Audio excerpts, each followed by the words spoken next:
Hi, అందరికీ నమస్కారం అండి. నేను మీ రేణుక. అందరూ బాగున్నారా? నేనైతే చాలా బాగున్నానండి. మీరందరూ కూడా బాగుండాలని మనస్ఫూర్తిగా కోరుకుంటున్నాను. నేను ఈరోజు మీకు ఏం చూపిద్దాం అనుకుంటున్నానంటే, నేనైతే ఒక 3 శారీస్ కొనుక్కున్నానండి ఈరోజు. ఒక అక్క అయితే వస్తుంది మా ఊళ్ళోకి అమ్మడానికి. తను ఈరోజు మా ఇంటి దగ్గరికి వచ్చింది.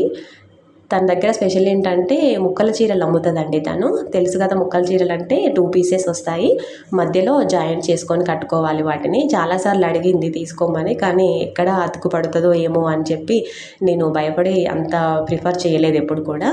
ఇప్పుడు తనని బారు చీరలు తీసుకురమ్మని అడిగాను, ప్లెయిన్ శారీస్. ఈసారి అయితే తను ప్లెయిన్ శారీస్ బారు చీరలు తీసుకొని వచ్చింది. చూడురా తెచ్చానని అంటే చూశానండి, నాకు నచ్చాయి. ఒక 3 అయితే తీసుకున్నాను. అందులో ఇదొకటి ఆరెంజ్ కలర్, చాలా బాగుంది. సింపుల్గా మధ్యలో చమ్కీ లైన్స్ వచ్చాయండి. 3 కలర్స్ తీసుకొచ్చింది, నేను అందులో ఆరెంజ్ తీసుకున్నాను. ఇదొకటండి యాష్ కలర్ ప్లెయిన్ శారీనే. ఇదొక డిఫరెంట్ మోడలు, మధ్యలో మొత్తం కూడా వైట్ ప్రింట్ వచ్చిందండి. ఇది కూడా నాకు మంచిగా అనిపించింది, కట్టుకుంటే బాగుంటుంది, సింపుల్గా అనిపించింది, అందుకని తీసుకున్నానండి. ఇంకొకటి వాయిలెట్ కలర్, ఇది కూడా మొత్తం కూడా వైట్ ప్రింట్ అయితే వచ్చింది. చాలా డిఫరెంట్గా ఉన్నాయి 3 కూడా ప్లెయిన్ శారీసేనండి. ఇవైతే 2 పీసెస్ వచ్చాయండి. నేను ఈ శారీ ఎందుకు తీసుకున్నాను 2 పీసెస్ వచ్చినా కూడా అంటే, ఒక పీస్ మాత్రం చాలా లెంతీగా వచ్చింది, 5.5 మీటర్స్ వరకు. ఇంకొక పీసు 2 మీటర్స్ వరకు వచ్చింది.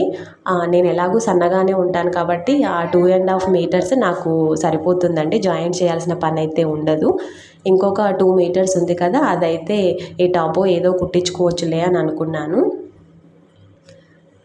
నాకైతే ఈ 3 శారీస్ కూడా నచ్చి తీసుకున్నానండి. ఆమెని ఎప్పుడొచ్చినా అడుగుతున్నాను నేనైతే ప్లెయిన్ శారీస్ తీసుకురమ్మని. ఈ శారీకి అయితే తీసుకొచ్చింది. ఇక చూద్దాంలే అనిపించి చూస్తే ఇవైతే నచ్చాయండి. మీకు నచ్చాయో లేదో చెప్పండి నాకు కామెంట్ రూపంలో, ఓకేనా?